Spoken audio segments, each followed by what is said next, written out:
Do livro O Consolador, pelo Espírito Emmanuel. Segunda parte. Ciências Abstratas. Pergunta número 69.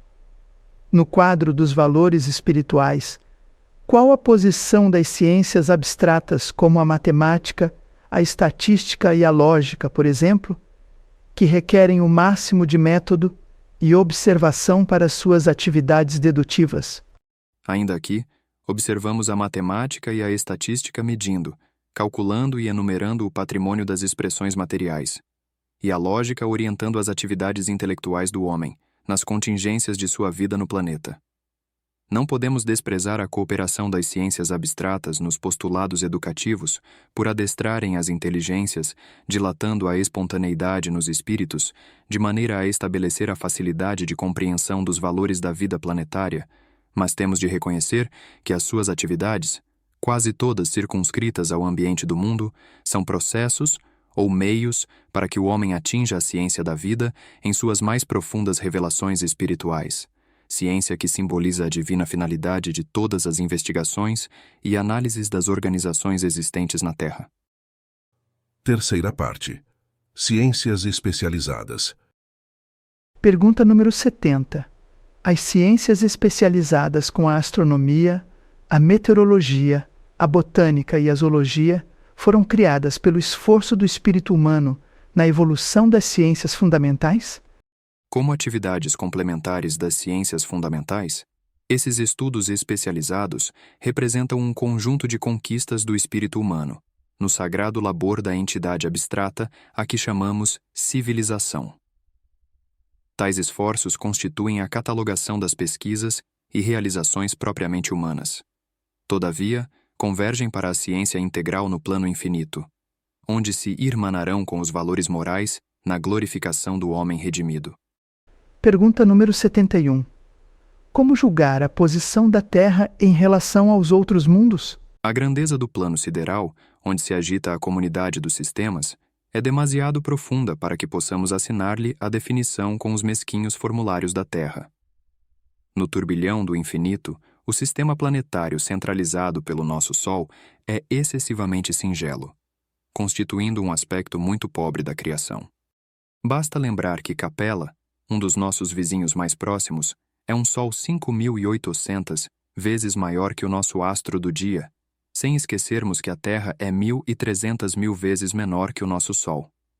Nessas cifras grandiosas, compreendemos a extensão da nossa humildade no universo, apiedando-nos sinceramente da situação dos conquistadores humanos de todos os matizes, os quais, no afã de assambarcarem patrimônios materiais, nos dão a impressão de ridículos e vaidosos polichinelos da vida.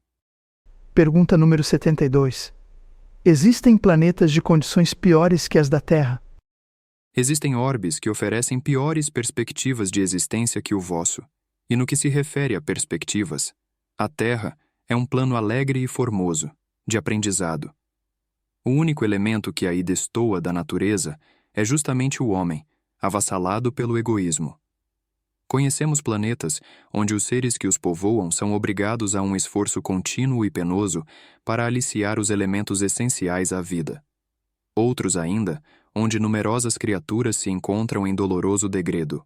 Entretanto, no vosso, sem que haja qualquer sacrifício de vossa parte, tendes gratuitamente céu azul, fontes fartas, abundância de oxigênio, árvores amigas, frutos e flores, cor e luz, em santas possibilidades de trabalho que o homem há renegado em todos os tempos. Pergunta número 73. A humanidade terrestre é idêntica a doutros orbes? Nas expressões física, semelhante analogia é impossível, em face das leis substanciais que regem cada plano evolutivo.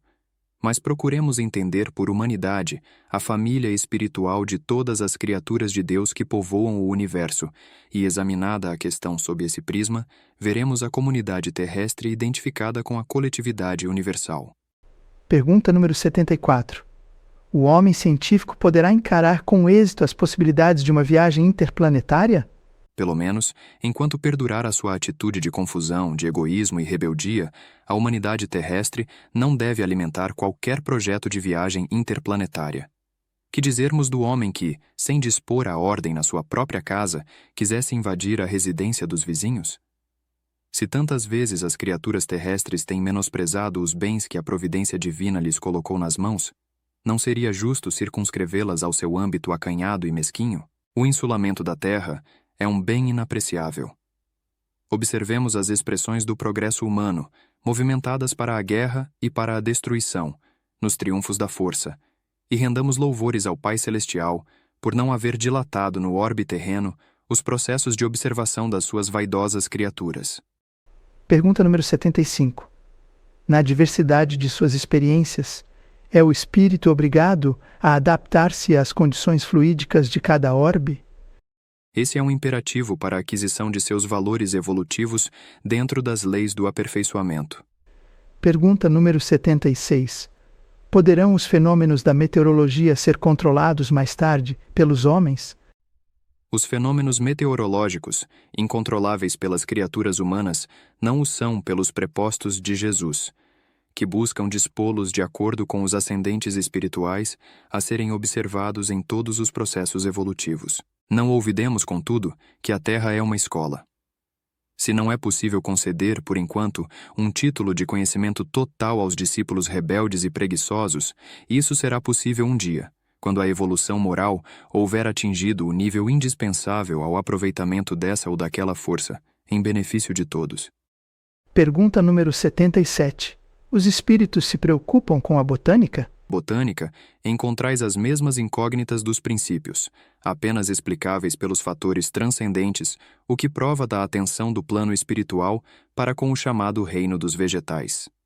Esse departamento da natureza, campo de evolução como os outros, recebe igualmente o sagrado influxo do Senhor, através da assistência de seus mensageiros, desde os pródromos da organização planetária. Recordai-vos de que o homem é discípulo numa escola que o seu raciocínio já encontrou organizada pela sabedoria divina, e, em nome daquele que é a origem sagrada de nossas vidas, amai as árvores e tende cuidado com o campo, onde florescem as bênçãos do céu.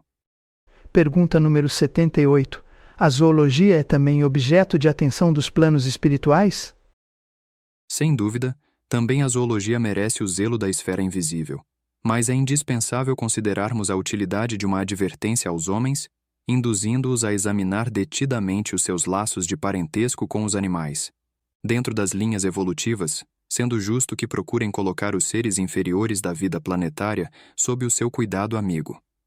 Os reinos da natureza, aliás, são o campo de operação e trabalho dos homens, sendo razoável considerá-los mais sob a sua responsabilidade direta que propriamente dos espíritos.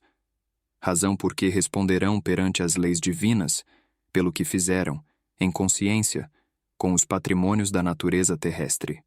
Pergunta número 79. Como interpretar nosso parentesco com os animais? Considerando que eles igualmente possuem diante do tempo um porvir de fecundas realizações. Através de experiências numerosas, chegarão, um dia, ao chamado reino hominal, como por nossa vez alcançaremos, no escoar dos milênios, a situação de angelitude. A escala do progresso é sublime e infinita.